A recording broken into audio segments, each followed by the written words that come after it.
Welcome to the Courtyard. I am here with Dustin Valette of Valette Restaurant, and I am here with our new industry analyst, George Christie, industry analyst. Doesn't it make you sound? So yes, be very analytical today. Oh my God, we're being analyzed today? This is not a good sign at all. I'm gonna get like the red card in like 30 seconds. Like, he's out of here. Well, Dustin is everyone's favorite chef in town. Honestly, we absolutely love you. Aww. And I'm going to just start this by saying you're the first chef that we've had on the show. But I can honestly say that every single winemaker I know, Napa, Sonoma, France, Italy, we all started caring about wine because we care about food. Yes. And I really think food is the heart and soul of the wine industry. And if you ask any winemaker, I think almost all of them would say that they choose the food first and the wine second. And so, I feel like we have a very symbiotic relationship with both food and wine, and I really appreciate you being here. Thank you so much. Very, very excited and honored to be here. It's funny, I always say the opposite. I always start with the wine first. I'm always like, I feel like a Pinot tonight, Cab, and I'm like, all right, we'll do a Cab. Have a nice big grilled steak, it's like fun stuff. I'm always backwards though. Well, yes, you go forward. As long as you have food and wine, sort of go in either direction. Absolutely. So, and the food sucks, just a bunch of wine. That's what I always say. Yeah, Food's exactly. not good. Just drink a bunch of wine, you're good. It gets better. Exactly. Oh, and by the way, speaking of wine, right now we are tasting, just so you can see, this is the Dave Selby Chardonnay, named after my dad. And so this is my reserve Chardonnay. And Really good. only the best for you too. Aw, thank you. I know, from Selby. He is analyzing it, just so you know. Are you analyze this wine, please? He was taking notes down. He's got little mini labs up there, like behind. You can't see this, but behind the camera, he's over there, like little lab, like doing chemical testing. He's like, Exactly. I don't know, the pH. Are you sure this is really 2.7? I don't know about that. Balance. Define Yeah. version of Define balance. balance, exactly. No, one more time. Tell me about the residual sugar levels again. That's so funny. Well, yes, and we also encourage people to send any questions while you're watching this wonderful show today. Yep.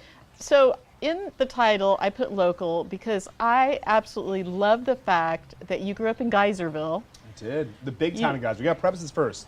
The big town of Geyserville. And We were almost 1,000 people now, right? It's huge. Well, in Geyserville, We got 2 stop signs. for those It's of you massive, man. I'm serious. For those of you who don't know our geography, Geyserville is one town north of us. That's how we describe exactly. things here. One town north, 2 towns north. Yep, exactly. So, did you go to Geyserville High School? I did, exactly. I actually was born in Healdsburg, and then grew up in Geyserville, and then went to the big, huge high school of Geyserville. I mean, we literally had like 22 kids in my class. Like, they were You massive. had 22 kids? Seriously. Of which like 4 were exchange students. So like, I guess 18. Were you president of the class or anything like that? Oh, man, I drank wine all the time. What are you talking about? That's true. I started cooking You're at 13. I started cooking professionally at 13. And I grew up, all of our friends had wine. I mean, it's funny because like in high school, you think about like drinking beer and having like burgers and that kind of stuff. Like growing up here in Healdsburg, Geyserville, totally different. All your friends worked at wineries. So when you had like a party, it was always like, I would go out there and shoot the wild pig and do like a big pig roast. All of our friends would show up with like, I remember it was like Silver Oak. I remember Dutcher Crossing was a lot. Someone must have worked at Dutcher Crossing because they would show up with like a case of wine. And here you are like 16, 21-ish. I don't know, no perjury here. I was definitely 21-ish. I might have left when I was 17, but let's just say 21-ish. Ish. Yeah, don't analyze me, all right? God, look at this guy over here, man. He's like, you can't see off camera. He's taking notes. Yeah, look at he's taking notes. I'm getting nervous now all of a sudden. Like, But no, we show up these parties. Like, I would always do the cooking, and all our friends would show up with all the wine. And as a kid, I thought that was just normal. Like, You thought everybody did that in the whole country? Exactly. Yeah. Went so to New funny. York, not normal, by the way. I show up in New York, I'm like, all right, what are we drinking? They're like, beer. I was like, ugh, this is like Bush, like Natty Ice. No, let's get a good Cabernet. I'm like, we're doing dinner tonight, It was different. No, wasn't your first job washing dishes at Catelli's? It was. I turned 13, so I started. And that's a restaurant in Geyserville. It is, yes, big restaurant. Very, in Geyserville. very well known, very Catelli's. famous in the. I mean, still famous. Catelli's of Rex. I was Yeah, going to say that. family It was style. amazing. Yep. So I remember I applied there when I was like 12, and they said, no, you have to be 13 to get a work permit. We had to get a work permit first. So I went to school, found out you had to be 13 to get a work permit. So I turned 13. The day after my 13th birthday, I showed up and I applied to work at Tilly's. Now, 13 didn't quite understand how this whole thing worked, so I wanted to be a chef. So what do I apply as? The chef. Take the application, you fill out, chef. Show up. Here you go. The guy laughs at me. He goes, yeah, we're not hiring. So like my third day showing up, finally he goes, look, you can't be the chef here. You don't have positions, and you have to be 16 to work here. Your application says you're 13. This is back with typewriters, like the old days, right? I'm like, okay, perfect. Came back the next day. I'm like, here you go. I'll be a dishwasher, and now I'm 16. The guy laughed. I'm like, literally, I think it was like 7 days in a row.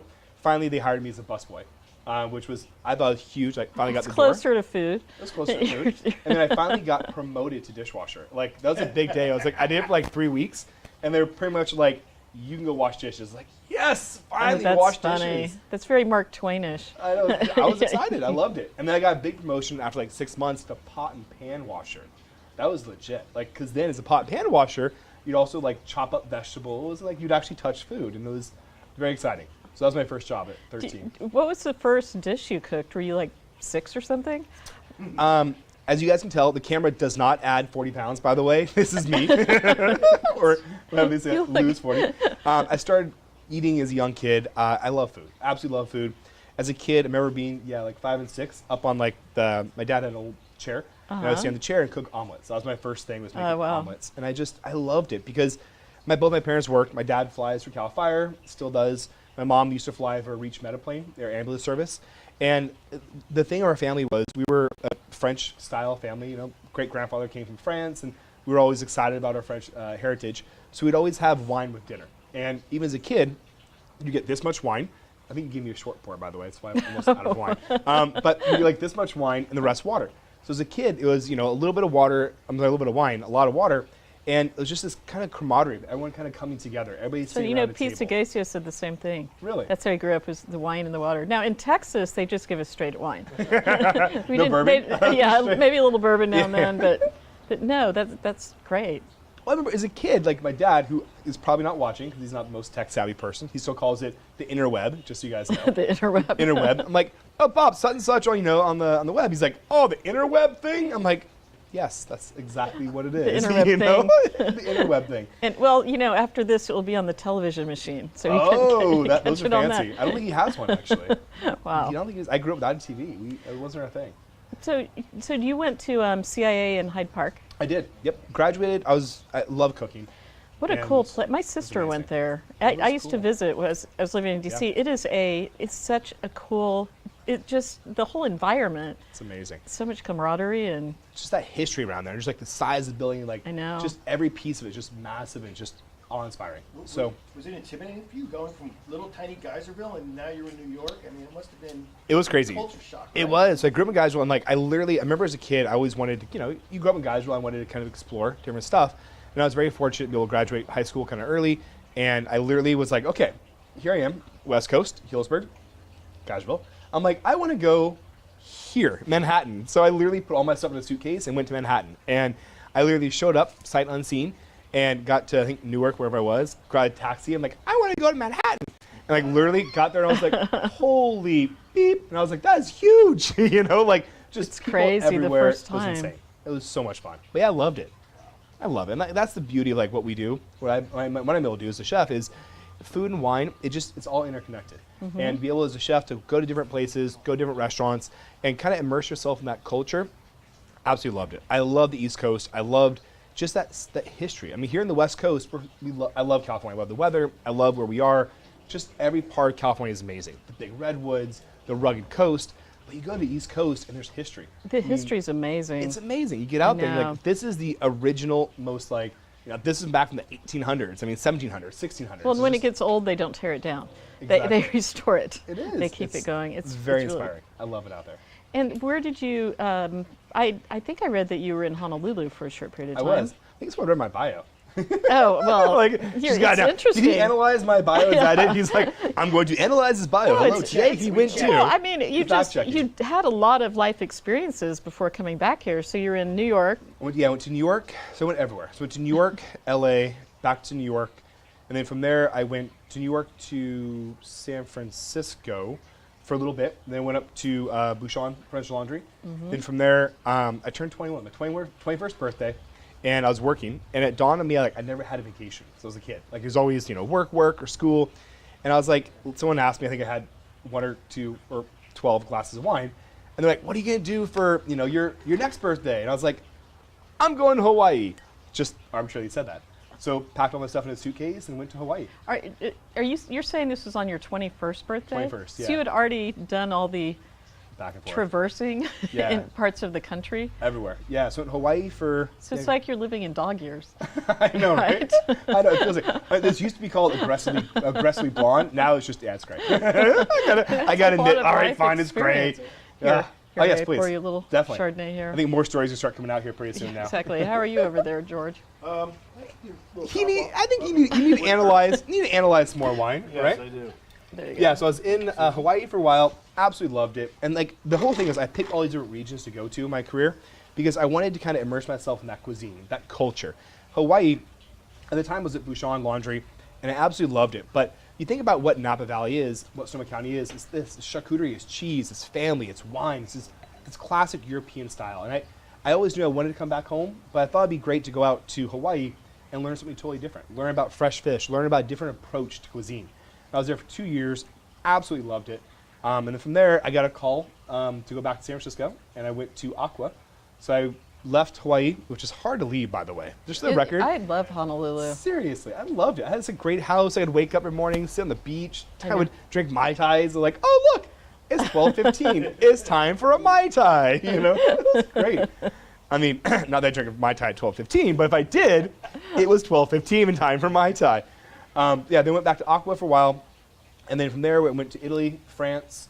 I moved to Vegas, opened a restaurant in Vegas in 2008. 12 years ago. Ugh, sounds How scary. long were you in Las Vegas? 2 years. Yeah. Did you like it? I loved it. It It was so sounds much like fun. you've liked every place you've been. I love it. This is home. It was amazing. I got engaged, and then we got married, my wife and I, and we wanted to come back here to what this is, wine country. This is home to me. So we moved back here we moved to Vegas in 2007. So we moved back here in 2009. We moved back here to Healdsburg. And then that was it. Back here home. Worked for Charlie for a while at Dry Creek Kitchen. Love that guy. Yeah, you were at Dry Creek Kitchen for several years. I weren't you? was for 6 years. I always joke with Charlie. I was like, I'll be there for 5 years tops. And then finally on my 5th year, I was like, I think I have to give you 1 year notice. He's like, why? I'm like, I told you 5 years. I'm like, I forgot about that. Like, I was having too much fun. It was an amazing restaurant. Loved working for Charlie. Great guy. Charlie is a fabulous guy. He is. He is. And I'm not just saying that because he's 6'4" and like this tall over my head and he's got mittens the size of like your table. I'm not just saying that, Charlie. What else did you do? But yeah, in 2015 we got crazy and opened Valette, and here we are. Now, tell us the story about the building. Oh my gosh. This is so interesting. It's so so here you much are. fun. You grew up in Geyserville, did all your traveling, came back to Healdsburg, I did. and you're now in this beautiful building in downtown Healdsburg. So my life is totally serendipitous. Like, I am the luckiest person in the whole wide world. I mean, literally, as a kid, I always heard about my great-grandfather, right? Pepe. So Pepe moved from France in 19 something. Let's say 5 sounds good. So he moved here, and he was a baker. And moved to the San Francisco area at first, and he basically would buy an old building, dilapidated building, and he would open a bakery in it, get up and running, he would sell it, and he'd move on to the next one. And that's how he made his living. So he did that all the way up the wine country, and then he hit Healdsburg. And Healdsburg, he had his first bakery on the square, and absolutely loved Healdsburg. This is home forever. He had got a house up there by actually Charlie Palmer up on Mill Creek, and that was for him, that was it, right? Loved it, so happy. Prohibition happened, there was some stuff that happened, bakery kind of caught fire, his fermentation cellars possibly in the back might have caught fire. I think that was maybe frowned upon during Prohibition for some odd reason. Don't know the details of that. Yeah, it's coincidence, of course. Yeah, absolutely. Allegedly, yes. I mean, hey, the analyst over here might analyze this a little deeper, but allegedly that happened. Me out of trouble. Exactly. So then he retired smartly, and then ended up moving to Healdsburg, and he actually got a bakery called the Home Bakery, and that's where Valette is now. So as a kid, my dad always tell the story of Pepe, how he would go out there and he would, make his little cakes and make all of his breads at the Home Bakery, and the Home Bakery sold in, 90-something, 80s, 90s, a long time ago. And Jeff and Susan Ball from Zinn bought it. Yes. And they had a restaurant called Zinn. So for me, I would always walk right past Zinn on the way to Dry Creek Kitchen. And literally out of the blue, Jeff and Susan called me up one day and said, hey, we're thinking about selling the restaurant. Would you ever be interested in buying it? Literally like 10 minutes later. Did they know that building had been in your family? I don't know. They were always just friends. We always just talked. And literally 10 minutes later, I was at their house and they lived 15 minutes away. I was there in 10 minutes. And like literally I was like, I'm in. I'm like, you want to sell it? I'm there. So I was very fortunate in 2015 to be able to buy not only the restaurant, but also the building back and keep it back in the family. Well, now so it's that's a back in. huge circular It's crazy. scenario. Okay. Are you ready for the crazy part? That's just like the lead up to the crazy part. So the crazy part is my great-grandfather's first bakery was called Snowflake. Guess where Snowflake is? It is one block this way from you, which is where our new restaurant, the Matheson, is. That was his first location. It's in the same. in the exact same you've I'm able to secure his 2 original bakeries here in Healdsburg. And when Wow. that property was for sale, I was so enamored. Like how that worked out is so serendipitous. So we were able to buy back the actual building, and then we're doing our new restaurant, the Matheson, in it. And this is like, it's crazy how fortunate it worked out. Wow, that's insane. just amazing. I know. It's a crazy story. I didn't know that about the other building. It is. And I keep joking with my dad. I'm like, Pops, anywhere else he owned here in town? I'm like, I'm just curious. I need to make some more Yeah. plans, like any more future acquisitions. He's like, nope, that's it, son. Mergers and acquisitions. I know, It's right? funny.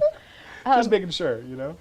Just because it's sitting here and it's so beautiful, and I'm sure Rob will capture it. The charcuterie you brought from the restaurant, obviously. We did. And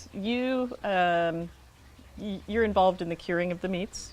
I am. So this is actually just the chagrins for Pete Scasio, good friend of ours. We were talking today, and he was like, we were talking about charcuterie. He makes amazing charcuterie, the journeyman. Yeah. He actually brought one on the show. He did? Really? Yes. Okay, you know what? I'm going Yes. to give him a little grief back and forth. You know? I know. We'll see. Analysts, we need to analyze whose charcuterie was better. These are all house cured. I'm just saying. Hey, I'm just saying, you know?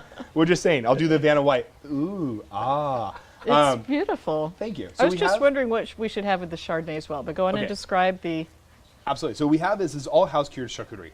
So when I was a kid, back with my great grandfather, he lived here in town, and he had a big underground cellar. And we'd always go down there as a kid, and he was a little bit older then, and he would have his little wine. He had small little those old cups, those little the Italian French wine cups. We didn't get these fancy glasses. Those little baby, I guess, ice glasses, little rocks cups. And he'd always go pour some wine. Even as a kid, I was able to have some. And he would cut off a piece of prosciutto, cut off a piece of lomo, a piece of salmenti, and he'd make his own charcuterie. So as I started kind of working through the culinary industry, I was always just enamored with that fact, and I always wanted to learn how to make charcuterie. So I started in 2000, my restaurant in Vegas in 2007. I started, and we kept continuing forward. At Dry Creek Kitchen, we had a charcuterie program, and then at Valette, we actually made the leap and became a USDA inspected facility to make our own charcuterie. So this is all house cured. I make it all myself. And we have is, starting on this side, is a country tureen. So we have a little bit of beef and pork together. Next to that is a salamenti secchi, which is a really hard cured salami. It's an unfermented. It's a little bit different than Pete. Yeah, that please this? try some. Yep, this guy here. Oh. And it's a little spicy. It's got peppercorns in it. It has fennel.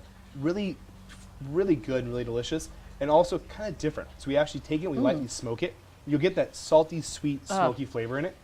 And then next to that is a lomo, all local heritage pork. A lomo, which is a pork loin that's been salt cured and air dried. Next to that is a copa. The copa is different. The copa is a cross between a duroc and a mangalista. So there's a lot of fat inside there, just really good, rich, intense flavors.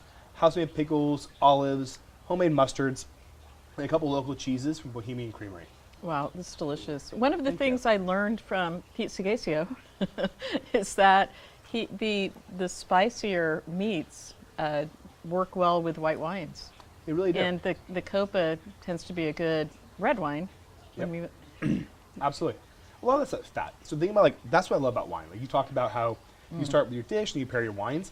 I'm sometimes the opposite. Like I'm mostly a seasoned guy. Like right now, it's hot, it's bright, it's warm, it's sunny. Like I love heirloom tomatoes, a good Sauvignon Blanc, good crisp this beautiful Chardonnay, and a nice burrata, heirloom tomatoes. That's the perfect time of the year.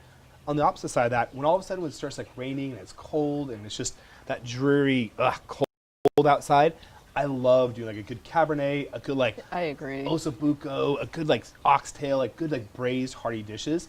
And that's what I love about food and wine is you get this great combination back and forth. And oh, look, we have a little camera there. Best charcuterie board ever. Whoever said that on Facebook, if that was Pizzagate, I'm serious. We're gonna have to text him pretty soon. Pizzagate. We're gonna start texting him like, hey, you know, just so you know, Pete. I love it. I paid someone to say that, just so you guys know. Nice eye there as our guest. What's our analyst doing over there? Are you playing Tetris? He's playing Tetris right now. What are you doing over here? I know, what is it? I'm not hip anymore. Is it Candy Crush still popular? Like, I don't know these things, you know? I tell you, it's like I was like listening to you talk about the serendipitous situation of you getting, winding up in the same buildings. I just am fascinated. Like, that must feel so cool for you, like, to have that connection. Like when you're walking in the same building that was your great grandfather, right? My great grandfather, yeah. I mean, that's pretty cool. It is like I'm nostalgic. I love history. I love like that piece like authenticity. I love back to New York. Why I love it so much is like you go to this building and like, this is the Jefferson building, and just like you get this sense of like just a place. So like for Valette, we're very fortunate. We were able to get my great grandfather's original dough press. Like, so it's called a bun cutter. Dough press sounds better though. But it's basically this big machine that's like 100 years old, I think 118 years old, and you put this dough inside, you pull this lever down, and it cuts the bread. I mean, it's the simplest thing in the world. It's not that state of the art. 100 years ago, they didn't have fancy stuff. But Lou Preston's dad had it, and I was very fortunate to get it from This Lou. is crazy. Oh my God. How you all are, it's all staying, it's coming back, everything's coming back to you. It's insane. And like you get this original like dough press, and like Lou Preston owns Preston Winery, by the way, is a local legend winery. here. He is local and legend. a local baker. Yes. And he grows our wheat for us. He mills it, and we actually make our bread from his wheat. And so he had the super cool. He had the dough press. Yeah. Is that it's called bun cutter again. I think dough bun press. cutter? Technically, it's a bun cutter, but bun cutter just sounds weird. I think dough press sounds better. But he had the original one, and like for us, I love it because you sit there and you're putting this piece of big chunk of bread inside their dough, and you pull this lever down, it cuts these perfect little pieces, and then we take those pieces and we literally put them on our little cooking bakes. We bake them off, and it's like the exact like piece that my great grandfather used to use, 80 years ago. And like you get a piece of like history, and I love it, man. I love that piece of like nostalgia, that piece of like lineage back in, saying, this is what got us here. Is my family. This is what got us to be able to live here. But more importantly, that's what community is about. That's what this area is about. This was immigrants who came out here for a better life in America and worked their ass off to literally make a better life for their families. And they came here with nothing. And like, for me, I love it. I love making the charcuterie. I love keeping like homage to that. I am enamored with the fact that I get to have not only his first bakery, but his second one. Yeah. And like, when we had the opportunity to buy that first one, I literally sold everything. I was like, I got shoes. I'm like, who wants my shoes for $20? I'm like, we sold everything. Garage sales. It was totally. But be able to to keep that in the family, and it's so exciting. It's inspiring. When you go to work, it gets that like you get motivated, you get fired up, you get excited to like kind of just that sense of place of here's who we are. We are Healdsburg. We are Sonoma County. We are a group of immigrants that came out here that lived off the land.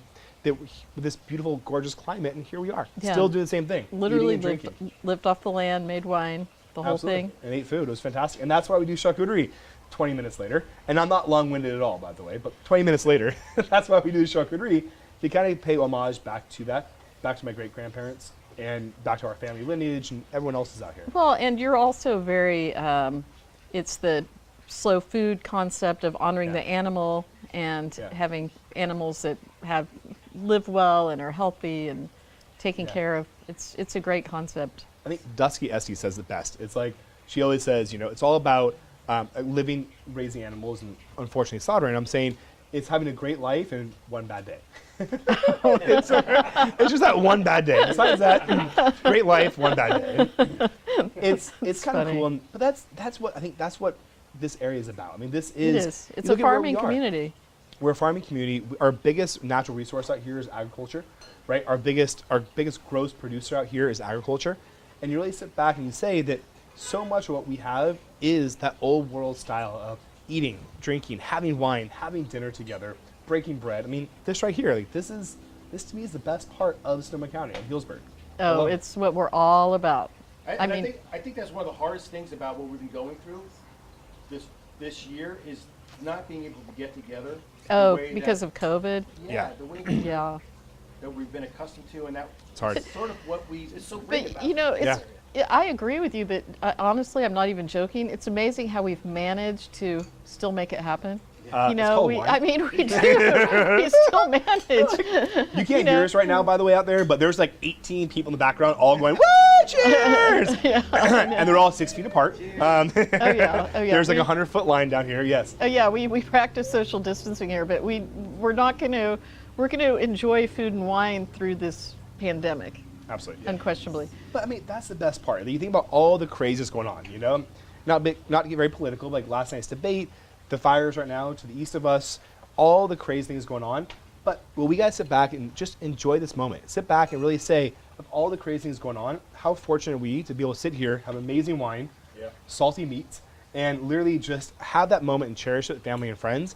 And to me, that's what it's all about. And that is what keeps me going at night, waking up in the morning, besides espresso, is really saying, you know, like we're gonna be able to have that social interaction, be on the phone, be that in FaceTime, or like we are right now, 6 feet apart, and still enjoy everyone's company. Oh no, George, I'm actually getting up to hand you don't you need this. to do that. Oh, you've got to. He's try got to this. analyze it.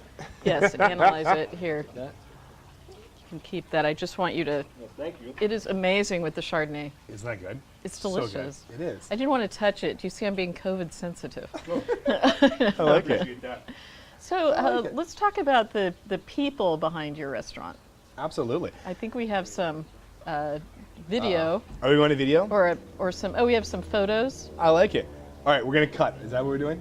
Well, I don't know. Actually, we can keep talking. So you and your brother's front of the house. So that right there is the restaurant, and that right there was when we first opened the restaurant, 2015. If you look straight ahead, the big fat guy is me in the center. I'm not okay. I said that before the picture of my father, by the way. So that's my dad in the center, my brother Aaron on the left, and myself on the right, of course. And that's what it's about. This is about our family. My brother runs front of the house. I run the kitchen. We've both been in the restaurant industry our whole lives. This is actually in James Beard out in New York. We were very fortunate. Fabulous. Yep, in 2016, do a James Beard Award. We have Mike Noguera, we have Noah McMahon, we have myself, a good friend of mine, Josh, of course, Nate, our chef cuisine there, and a person who's graduated from the CIA, coming down there helping us out.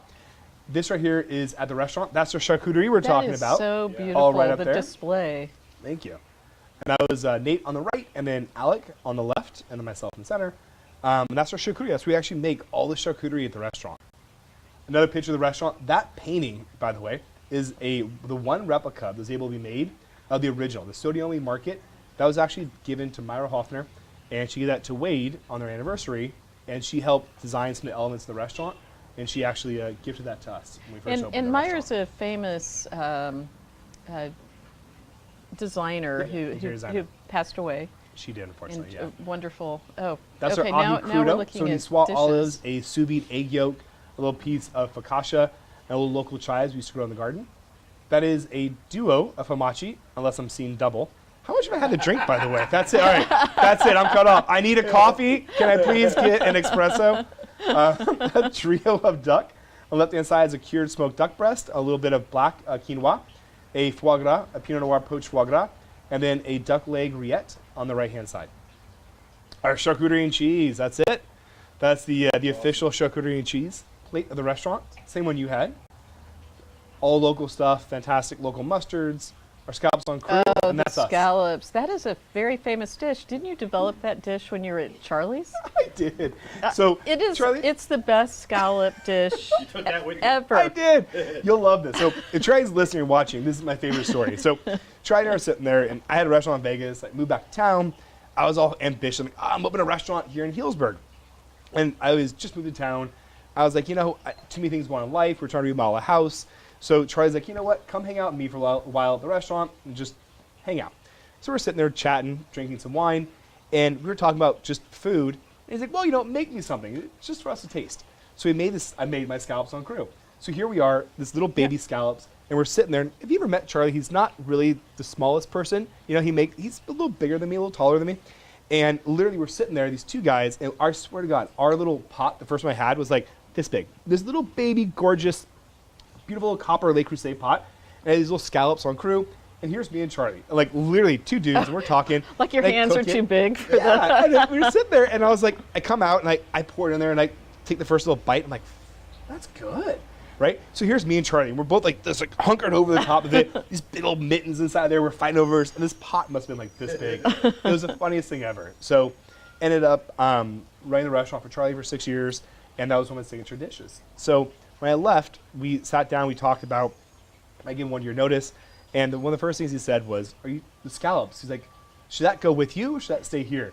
And I remember being very... Custody battle. I know, right? It was, and I think still to this day, I'm not sure how we figured it out, but scallops came with me, so thank you. Scallops on crew. You have not had scallops until you've had this dish. It doesn't suck too much. You know, people come from all over the country, literally, to have those scallops. It's not bad. legendary. They're not bad. It really is. Plus, Thank your you. staff does a great job of the presentation. Yeah, we're very fortunate. We have this original people from 5 years ago. We first opened the restaurant. We're very fortunate. We have an amazing crew at Valette.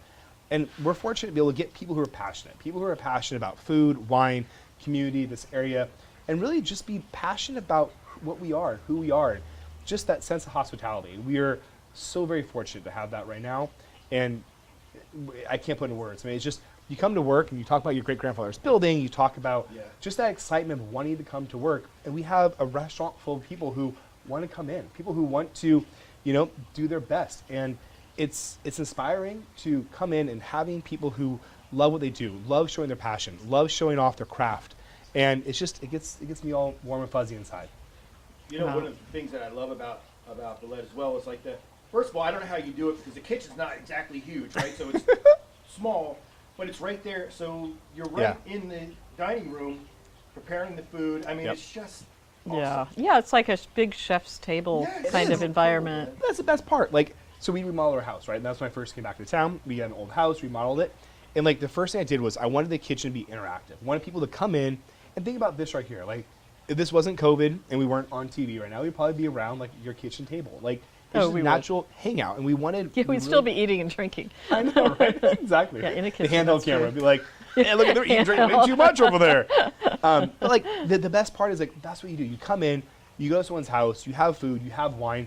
So we did the restaurant. We wanted to do the same thing. We wanted to bring that experience back out. We wanted people to be able to walk up and say hi. We wanted to be able to say hi back to them. And it worked out fantastic. An amazing crew helped us develop the restaurant, Valette, and really be able to have the interactivity. And that's probably the hardest thing we're going through right now is I don't get to see people as much. We have the patio, which came out fantastic, you know, but for me, I'm usually in the kitchen cooking, so it's harder for me to come out and see people, where before, we had people come up and they could talk, "Hey, how's it going? How's Uncle Louie?" And, you know, I'd give Pete Scasio grief for charcuterie, and we'd always have a good time bantering back and forth. It was fantastic. But Well, and one fixture at the restaurant, of course, is your dad. Pops, yes. Bob is everybody loves Bob. Pop's the best. So my dad, loved that guy. He's a true inspiration. I can't say it out loud, but he is 1 year shy of 80, let's say. He told me not to say how old he is, so I didn't. You have to do math yourself. But he is just a true inspiration. That guy works, you know, big 14-hour days, and then he'll come in the restaurant and hang out.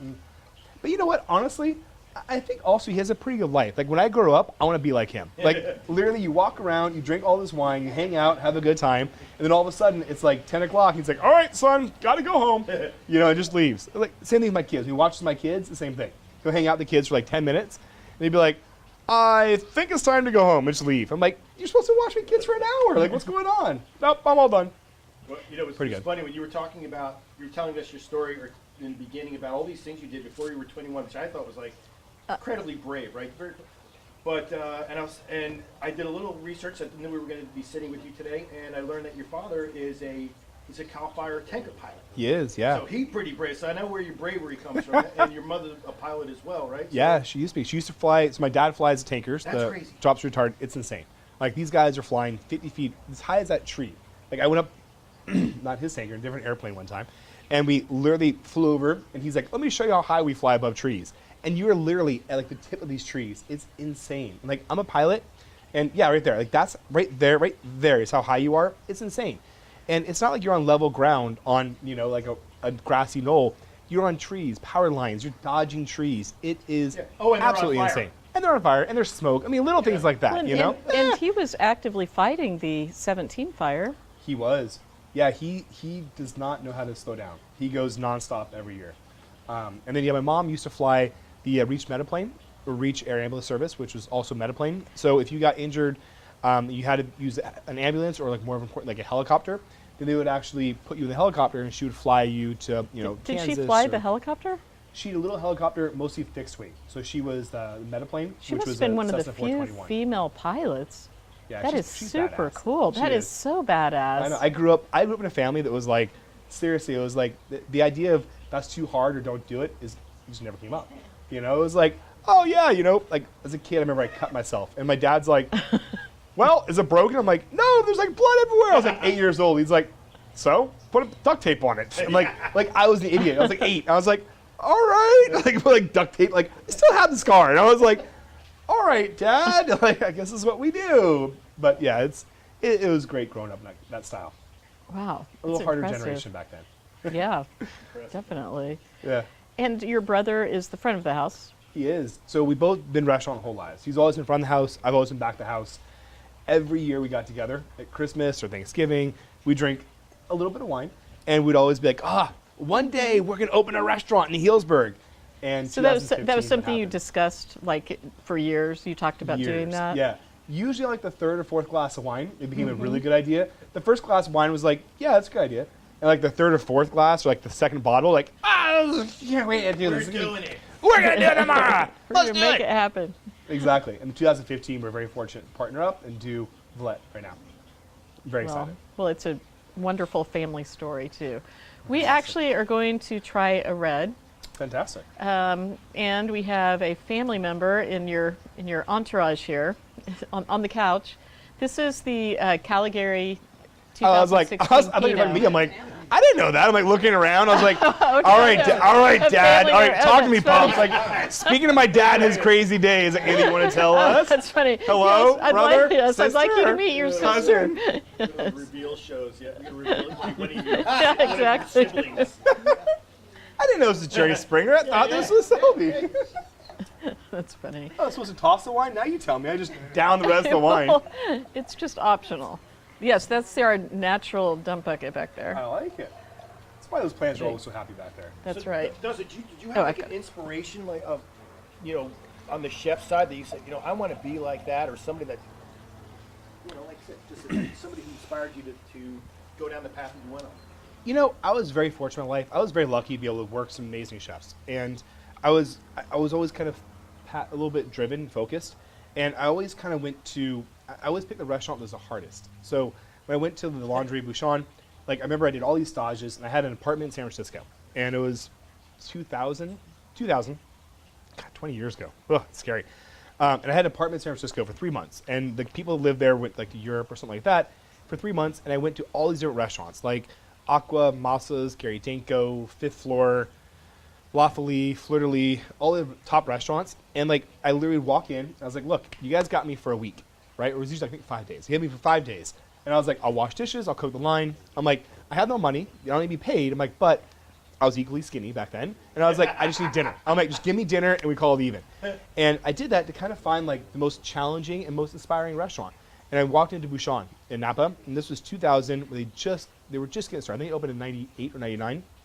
And I remember walking in there and just being like scared, stuffless. To death. Right? Yeah, thank you. Much better PC version. Yeah, scared. Scared to death. And like scared to death. And like just being like so like overwhelmed. It was like so many moving parts. It was so challenging and hard. And that was kind of set the bar for me of saying every restaurant I wanted to work at, I wanted to be scared to death, right? And challenged. And I left the city. I literally had another month on my agreement. And I used to drive from the city up to Napa every day. And I'd work like 12-hour days.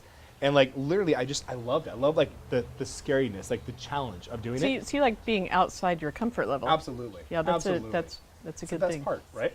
And I was able to work for all these amazing different chefs, and that was kind of what I guess kind of set that bar for me moving forward. And it was really my ability to work for a Thomas Keller, work for a Michael Mina, work for Wayne Hirabashi, work for these amazing chefs, Charlie Palmer, and really kind of like learning what they did to be successful, and really trying to take the best of them. And survive and make it, right? And make it. thrive, right? That's like making the team, right? That's I pretty know Cool. it was crazy. I've never been fired yet. Now you can't get fired. You never Yeah. know. I mean, I don't think I can be fired yet. I haven't fired myself yet. But I mean, just like the best part was really going out there and just learning from these masters of their crafts. And that's what we look at Valette so much, is really try to take, the charcuterie. We were never taught how to make it. I took it, and we just practiced and learned and refined, and we really wanted to get people excited about the craft, get people excited about what it is to make charcuterie, get people excited about what it is to make good food in Sonoma County, what it is to make, a dish that comes from a local farmer, what it means to go out there and find a local rancher who's making amazing amazing lamb, and who's paying homage back to that piece of terroir, and showcase that passion of that farmer, showcase the passion of that rancher, showcase the passion of you guys, the winemakers. And I was just inspired by all these masters of crafts. I mean, Charlie Palmer, extremely inspirational in my career. He kind of put the fine tuning on me. Obviously Thomas Keller, all these guys, and just Peter Molino, all these amazing chefs I was able to work for that kind of gave me a great direction. And then for me, it was just kind of sitting back and saying, what do I want to showcase? What is Dustin? And so much of it is, having fun, is wearing jeans in the restaurant. And, we have no tablecloths, and just really kind of showcasing who we are, Sonoma County, and showcasing our little family lineage and our piece of just history here in Sonoma County. Well, one of the wonderful things about food and wine is that we are very much unchanged by technology. Technology has no bearing on how we make things, how we create things. The processes are the same. Yeah. And there's so few industries like that. Isn't that cool, though? It's so cool. We talk about this all the time. At the restaurant, we use fire. The most primitive thing, literally, it's and then God created fire. That's the first thing they say. We cook on fire. And we use a metal pan. The most, archaic things in the world. And we have a couple of tricks, liquid nitrogen and sous vide and that kind of stuff. But the thing about sous vide is a fancy way of saying a jacuzzi, a hot water bath. Liquid nitrogen is just a really cold thing of doing it. And it's so many things we use are so archaic, but that's the best part. Right? With winemaking, it comes from the earth. And the best winemakers, this wine is absolutely astonishing. It's probably not overly manipulated. It's probably an expression of the terroir. Oh.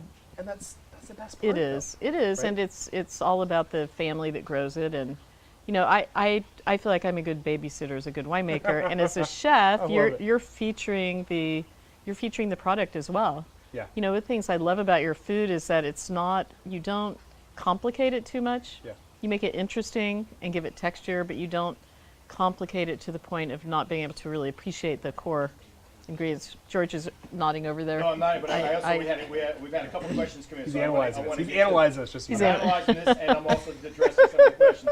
So we had a question come in, and they want to know, when you cook for the kids, what do they love? Any specialties for the kids? Okay, my kids are 4 and 5 for the record, so I'm not sure how well this is going to work, right? Okay, what do they love? They love a good oyster souffle. That's all they have is this Pernod, Dad, or is this Dom Perignon inside here? This is Pernod tonight, Charlotte. But no, for my kids, they have a very developed palate because we don't make them box food. My wife is absolutely amazing, and we make them real food. So they love nori chips and poke and that crudo you saw, the ahi. My daughter Charlotte, she loves ahi. Raw ahi is her jam. Oysters, so-so. She'll eat them. She's like, they're okay. But ahi, put raw ahi in front of her. She's like, oh, it's delicious. She loves it. And then of course your staples. We make pasta at the restaurant, so we do mac and cheese for the kids, and we used to. Let's style. Super simple, I can imagine. It's just cream, a little bit of butter, and then a fresh cheese, and that's it. Parmesan cheese usually. Then pasta, nothing else, simple. And for my kids, they enjoy charcuterie. Literally Charlotte will pick up a piece of prosciutto and be like, it's good. And you're like, really? Really? And she's like, yeah, it's good, Daddy. And then you'll give her a piece 3-year-old Mangalisa prosciutto. This is much better. You should make this. And I'm like, thanks, honey. That's a 3-year-old piece of prosciutto. Thanks for for saying that the 24-month isn't good enough. Yeah. So we're pretty simple. The kids are, again, we're very lucky that they have, a pretty good palate. Of course, they're 4 and 5. So today I made a rolled omelet. So I took my griddle. So I love making omelets still to this day. 30 years later, 35 years later. So we made a big griddle, a pancake griddle, and I made whipped eggs, right? Put down a little bit of ham and cheese, and we roll this big, massive omelet, right? So the thing's like a burrito, this long, this big, and this big burrito. And I make it, and Addie, my 4-year-old, she takes a bite, and she's like, this is good. I just want avocado. And I'm sitting there, I'm like, this is good means it's okay. Yeah, it's okay. Very polite, by the way. This is good. think I want an avocado. And I'm sitting there, I'm like, I just made like a rolled omelet, like a massive, like A kind of tricky beautiful to rolled do. Like, omelet. I thought it was cool. I'm like, I just want an avocado. I'm like, okay. So, you know, go outside, pick an avocado, you know, take it off the tree, cut the avocado for her. She's like, thank you. You know, Now, and you're like, let's just analyze that. You walked outside to grab an avocado. I mean, all right, we're lucky. I how have an great avocado is- tree. Like, how great is Sonoma like, County? I am the luckiest person. I have a passion fruit tree, avocado tree, peach tree, like citrus, of course. But like my passion fruit vine, like it's vine, is ludicrous. I get like 500 a year. It's fantastic. Avocado, I get like 25 a year. Not that many. But You know, so good. sometimes if I need something, I'll, you know, I know where to go to get things in the neighborhood. I'll just go to my neighbor's lemon tree. Or, I mean, it's pretty crazy. Did I tell you I moved, by the way? Oh. I know where this is going. I know where we're going to go with this, right? I'm going one step up. So I now live on Now if Fish I need an Mountain, on the avocado- north side of Fish Mountain. You know that really rocky, brushy hill? Yeah, right there. Just keep walking. You're almost there. A big hike. Yeah. Note to self, lock my doors tonight. Lock the back gate. All Oh, that's so funny. right, so what else we got? That was the only question? No, there was another question. Okay, what we got? Thanksgiving. Yes, Who cooks? What's going on? that's a good one. I mean, you're cooking all the time, so because we want to know. Dude, Thanksgiving is one of my favorites. I am a complete glutton for punishment. So Thanksgiving, it all started, hold on, let's start my hands. It all started 45 years ago. There I was. No, we probably started it 4 years ago with Valette. And so I love Thanksgiving. I can always make Thanksgiving. Christmas, Thanksgiving, I love. Christmas, I don't usually cook. I usually cook like 10 or 12 people. I did a couple like 30, 40s in my house, but usually like 10 or 12. Right. Thanksgiving, though, is always like, I just cook like turkeys and people over, prime rib. I got smart. So 3 years ago, I closed the restaurant, 4 years ago now, closed the restaurant, and we did Thanksgiving at the restaurant. Oh, perfect. Which, if you imagine making a barrel of wine at your house, kind of is probably tricky. Making a barrel of wine at the winery is like, yeah, easy, right? Cooking for 45 people at my restaurant, easy. So we literally have 45 people for Thanksgiving, close the restaurant down, we pack the restaurant, family, friends, cousins, random people, like people walk by, hey, I'm your Uncle Louie. Like when you said like family was here, I was like, so who are you exactly. again? Like I'm sure like you're a cousin, uncle, niece. But like literally we get like 45 people and it's our extended family. Thanksgiving is my favorite part. We do like different turkeys. Last year I did a fried turkey, first time ever. I literally took a turkey, brined it, and we sous vide it for like 4 hours and we fried it. It was delicious. So we did like barbecue turkey, sous vide turkey, fried turkey, roasted turkey. That's gotta be awesome. Oh, it's so much It's gonna fun. be And like, the Oh my food. gosh. it is. Nirvana. Yeah, and crazy. It is. And my favorite part is we have this great rule at my house. Whoever cooks doesn't have to clean. I pretty much came with that because I don't like cleaning, Yeah. right? But like Thanksgiving is my favorite one. I'll go there for like 6 hours and just like cook everything. I mean, I freaking love it, man. Like I seriously love cooking so much. And then my favorite part is I'm all done. I sit there, I'm like, you're just overwhelmed. Like too much food, done. turkey. And I literally grab like a bottle of wine, an empty glass, and I'm like, all right, y'all, I'm done. I just sit there and just like drink wine. Oh, And like man. everybody cleans. It's my favorite part. And there's a little bit of like sarcasm in there. I'm just like, enjoy cleaning the restaurant, people. It's fantastic. That's It's- the easy deal, right? Though. It is. But no, I love Thanksgiving. That's It's the honestly my best favorite one. holiday. It is. It is isn't the best. Because by like far. Thanksgiving, you're supposed to eat and drink too much. Exactly. That's It what is. it's all about. Yeah. We get like a flat screen TV, put like the football game up inside the restaurant. Yes, you So have to watch it's the Dallas fantastic. Cowboys on Thanksgiving. It's good. Favorite part? I love it. So Traditional. Thanksgiving's good. Christmas, yeah, usually like 10 or 12 people at the house, a little more intimate. You know, because like the kids, they love Christmas morning, of course, and Christmas Eve is kind of fun. Like do the ham, like roast like the big roasted ham inside the oven. I love that those aromatics. Yeah. But man, Thanksgiving is just my favorite part. And I every year do like way too much food. Everyone looks at me, they're like, we have food for 100 people. Do people bring things to your when people come to your house? Do they bring a dish? Because I would be intimidated to bring a dish. I would have to like bring. I'll bring something to drink. Well, I'm not bringing anything. and plus he makes wine as well. Yeah. So I mean, think that's what do so you fun, though. bring? Never come. Hey, we should go there right now. I don't see why not. Fish Mountain, very top, through the brush, the hills. Just keep going. You're almost there. No, I mean, Thanksgiving is something I enjoy doing. I cook myself.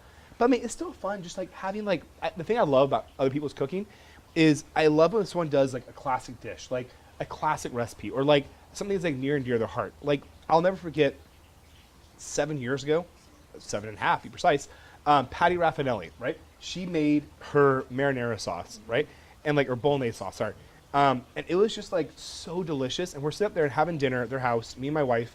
And like, it's just Patty, Dave, us, and like it's just the most amazing food in the world. And I love that sense of like, I love when people put passion and love into food, right? And it doesn't matter if it's an omelet, if it's a grilled cheese, if it's like marinara sauce or bolognese. I just love the fact when someone has like passion behind food, and that's what I love. Like wine, food, it's just, that's my favorite part. So yeah, usually I enjoy cooking too. Like it's one of those kind of things. I think I'm addicted to it. I'm also skinny, but I love cooking. I love like firing the pizza oven, like roasting lamb out there, or doing like, you know, even like the simplest thing, like just a really simple loaf of bread in the pizza oven, taking it out and like fresh butter, sea salt. It's nothing better. Nothing better. And prosciutto. And cheese. And maybe like just a little piece of steak. Okay, now I'm hungry. I know, and all these people who've got this beautiful charcuterie we will share. So your patio looks great. So Thank you. you have an outdoor, I'll call it a deck, a platform. Yeah. You've done a beautiful job of moving things outside to Yeah. follow all the COVID rules, and it's pretty. It's romantic. Thank you. There are plants. There's fire. It's really lovely out there. Yeah, And it came out really good. So I give complete credit to Jerry Edinger Enterprises now. I was Edinger Enterprises. Fantastic general contractor. They built the deck. oh, they do a Like, great job. They're amazing. We talked about it, and then literally they're like, all right, we're going to build it on Monday. I'm like, perfect. This is like Friday, right? Monday, they started building. Wednesday, they were done. I was like, oh my God, this is amazing. Like, we need to do this for everything. Yeah. And then I hung little sails on top. We did, one of my, Wyatt, one of our sous chefs, is an amazing botanist, I think you call it, garden person, above my head, gardener. And he put all these amazing, beautiful plants outside, and it came out really good. My mom, my aunt actually sewed our curtains out there. Those little curtains, it was like a family affair, and like within a week, we had an outdoor dining area. And I love it, because like, you can still have people come together, they're all socially distanced, we have plenty of airflow out there. Mm-hmm. And like, end of the day, that's what we need right now. With all this crazy stress going on, we need copious amounts of wine, right? And we just need that sense of relaxation, that sense to turn our heads off for a minute, turn our heads off of the woes of reality, and just enjoy ourselves, enjoy your family, enjoy your friends, and just have that sense of relaxation. Well, and I'll simply add that we want people to come to Healdsburg. We want you here, and we want you to support our community. And we have been through a lot, and we certainly, you know, the fires have been. The only word I can really use is heartbreaking. Yeah. It's been heartbreaking, but the firefighters are absolutely amazing, and it's beautiful blue skies here. But you know, we encourage tourists to come, and there's a lot of wine tasting outdoors, and we have a very temperate climate. We are And so so lucky. I know we are very fortunate. We are. And that's a good point. Like, we want people to come visit, and like so much of it is, I don't know, I sit back and look at it, and everywhere you go, right? Florida, they have hurricanes, right? You go to the Midwest, you have tornadoes. I mean, there's some kind of a natural disaster somewhere in the world, no matter what. I mean, maybe in, I don't know where. Hawaii has hurricanes. And Somewhere. There's some part of like northern Canada, I know, right? everybody- It doesn't have a problem. But it's like, besides that, like there's always some problem somewhere. But end of the day, you're able to kind of come up here to wine country and relax. You can come up here and kind of, I mean, this is literally Wednesday for us. It is Wednesday, right? yes, Okay, good. it is Wednesday. This is like a Wednesday for us. Like, this is a normal day. I mean, and if it wasn't- we just happen to be on camera doing this. It is, I mean, but I I mean- think I can speak for the group. We We this do is this all how the this is time. our lifestyle. Yeah, and like this is the best part, and that's why I love people coming up here, because I love New York. I loved it, right? I absolutely love it. I love LA. I love all these other places I've lived. But when people come up here, your blood pressure goes down, right? You get to sit back and you get to enjoy a European lifestyle. You get to enjoy charcuterie and cheese, amazing wines. You get to just sit there and relax. And for me, it's just something about like coming home to this area. But more importantly, when I lived in San Francisco, we would come up here and visit, right? When I was in New York, I would come home every like 6 months and just to come hang out for a week and just come to this place. And I think for us, we sometimes forget that and take this for granted, but we live in one of the most amazing places in the world. And for us to be able to share that with tourists, people who don't live here, I love it. I mean, I live 2 blocks from here. And I I'm agree. sorry, top of North Fish Mountain. Jeez, I almost gave away my avocado source. I'm yeah, just so kidding. the avocado Definitely tree North is. Fish Mountain. And literally in the world, you'd agree with that too, George. Yeah, no, I mean, Yeah. it's absolutely. And I want to pile on real quick to a couple things that Dustin said. I think that what you did in that, you building that outdoor deck. Yeah. It's it's just like we're there. You feel like things are normal. Yeah. Right. And we haven't felt normal for a really long time. And the other thing I have to say is that before the show ends is that you've been such a great contributor to giving back to our community. Yeah. We talked a little bit about your dad, but we didn't talk about that while your dad was flying planes and dropping flame retardant on the fire, you were making food for the firefighters, right? Yeah. And you're involved in every single thing we do around here. Involves, whether it's from a nursery school to whatever, involves our local chefs, our local wineries, and you're always there. You're always show Yeah. up. You showed up for most recently for Sonoma County Vintners had a thing where we had some guest chefs. You were there, in the Yeah. heat, doing your thing, and so I think this was like on behalf of our entire community, like thank you, Dustin, because Thank you. you don't need to do that. Yeah, but but like, you do it, and we that's- all appreciate it. That's the best part. I Well- mean, look where we live. Like, to me, thank you. But like, this is community. I mean, this is why we're all here. And that's like, come back to the tourist thing. Like, I just love showing up our area. I just love who we are. I love the fact that, you can walk to the top of Fish Mountain, to my house. I love the fact that we can walk over here to your house. I just love the People are fact. going to be literally walking around Fish Mountain to your house. Like, I know, right? Look at the Where are those avocado avocados, man? There's a 40-foot passion fruit vine around here somewhere. But like, I mean, that's the favorite part. Is like, this is community, and I am honored, right? I can't express in words like how lucky I feel to be part of this community and to be able to give back. We're not in this big, huge metropolitan area where we don't know each other. Like, literally, like, I have a 1987 beat up Dodge pickup. I love it, right? Like, I drive down the street, everyone's like, "Hey, Dustin!" Like, it's bad. Like, I mean, literally, it's natural. Like, "Hey!" I usually like, "Hey!" Like, wave back, and like sometimes they're not waving at me. I'm like, "Sorry, not to be creepy," but like, I love the fact that this is community. I love the fact that we all come together. I love the fact that no matter what is thrown at us, we can literally sit back, have a glass of wine, have food, and really show off our lifestyle, our community. And for me to be able to be part of that, I am so very grateful. And it's because the community support that we have. It's because that our restaurant, our patio tonight is full, and we are busy tonight. And it allows us to contribute back to the Sonoma County Vintners Association. It allows us to contribute back to these amazing causes. And it's because we have the support at our restaurant that we're able to pay most of our bills, right? They were able to contribute back into it. And it's heartwarming. This is what life's about. I mean, end of the day, of all the crap that's going on, we need these moments to sit back, sit on a patio, inside, outside, your house, my restaurant, your beautiful place here, and have wine and just cherish these moments. Because I think what we're learning through COVID and through just life right now is we can't take for granted everything. We have to really cherish these moments. What's really important to me is the memories we're making. So what's really important to me is be able to spend time with family and friends, to get away from the woes of reality at the restaurant for an hour with a bottle of wine, right? And that's the part I love about wine so much is it takes you back to a sense of place. I love wine because my tastes are fantastic, don't get me wrong, but like wine, when you taste it, it reminds you of your beautiful vineyard up there, right? The Calgaries. And sitting up there and just seeing those rolling hills and the dinner we did Bob Cabral literally like 7 months ago now, right? Sitting there and just going and seeing that piece of history, going up there and seeing that piece of terroir and then having the wine, and it reminds you of that sense of authenticity. It reminds you that sense of this is what life's about. It's about these memories that we're creating, new memories today, former memories from days past, but to create those memories and enjoy those moments. And that to me is the best part of the community. It's the best part of life. And right now, man, we need to smile. We need to get away from reality for a minute and forget about last night's debate, whatever side you're on last night. I watched 3 minutes of it. I was like, oh, cool debate. I was so excited. I came home. I'm like, all right. It was like 12:30. I got home after work, right? I worked like a nice, good 18-hour day yesterday. I'm like, I'm going to watch the debate. I go on my computer. I turn it on.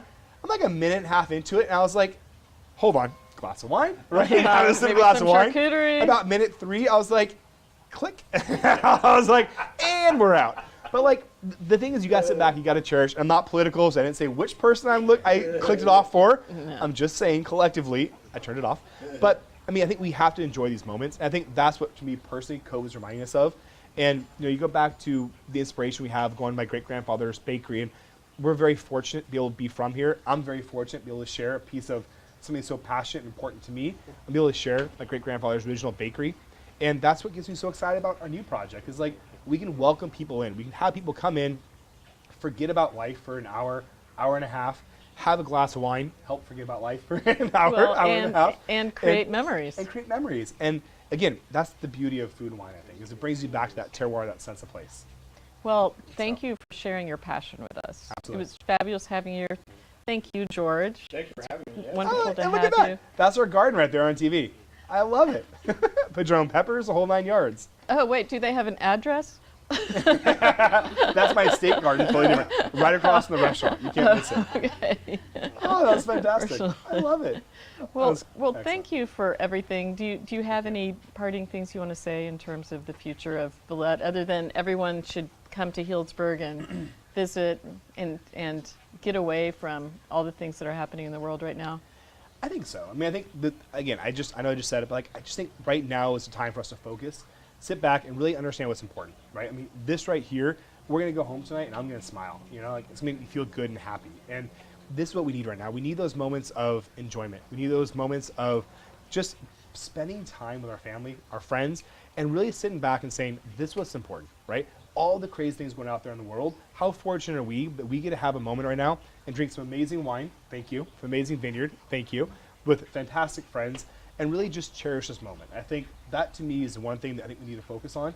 Isn't the back and forth of politics, it isn't the negative things going on in the world, and there's plenty of that right now, but to focus on the positive. I'm a glass half full, or maybe I'm gonna get a glass half full. We'll make sure. Like, maybe I'll get a glass Your half glass full. will keep getting more full, I promise. But like, that's my kind of focus right now, is just enjoy that, because we don't know what the hell tomorrow is going to be, right? And just enjoy today, cherish today.